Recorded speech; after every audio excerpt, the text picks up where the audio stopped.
alın, evlilik yani. Bir su getir. Su getir. Soğuk, bir soğuk getir. 3 tane soğuk su getir.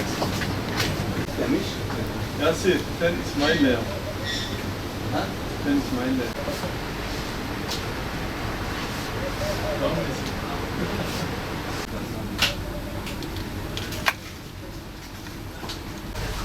Ya 3-5 haber daha var Muharrem abi.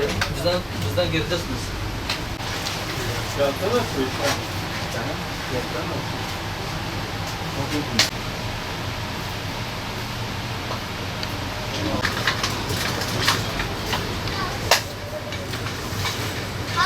İsmail abi kavruyor hem fotoğraf video bir şey. Tatilin önünde çık.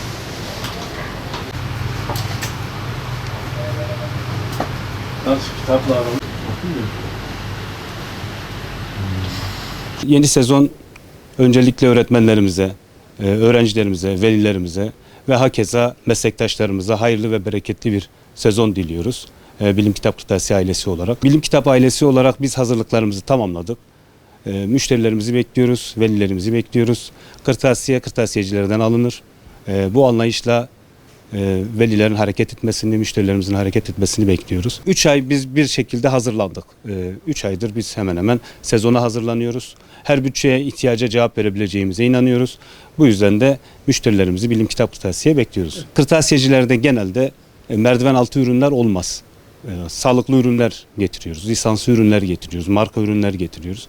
Bu yüzden de müşterilere hitaben şunu diyoruz. Diyoruz ki merdiven altı ürünlerden kaçının, sağlıksız ürünlerden kaçının. Çocuklarımızın sağlığı her şeyden daha önemli. Ürünlerimizi dizdik, hazırlıklarımızı yaptık. Bütün marka olan ürünlerimizi raflarımıza yerleştirdik. Satışımızı bekliyoruz. Yani çantalardır, çocukların çantalarıdır.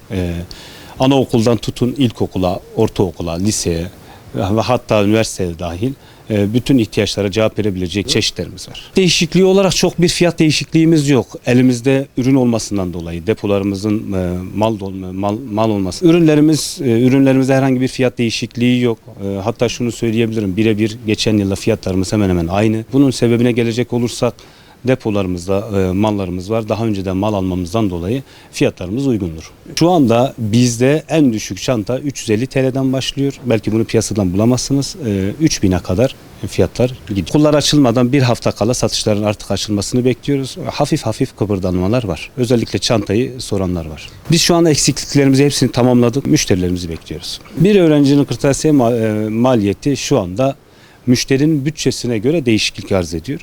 Yani bu 3.000 ila 10.000 arasında bir değişiklik arz edecek. Bizim müşterilerden talebimiz şudur.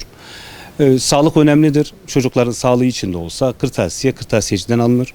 Bu mantıkla hareket etmelerini istiyoruz. Merdiven altı ürünlere yanaşmamalarını istiyoruz. Yani velilerden talebimiz şudur. İstiyoruz ki veliler malzemelerini kırtasiyecilerden alsınlar.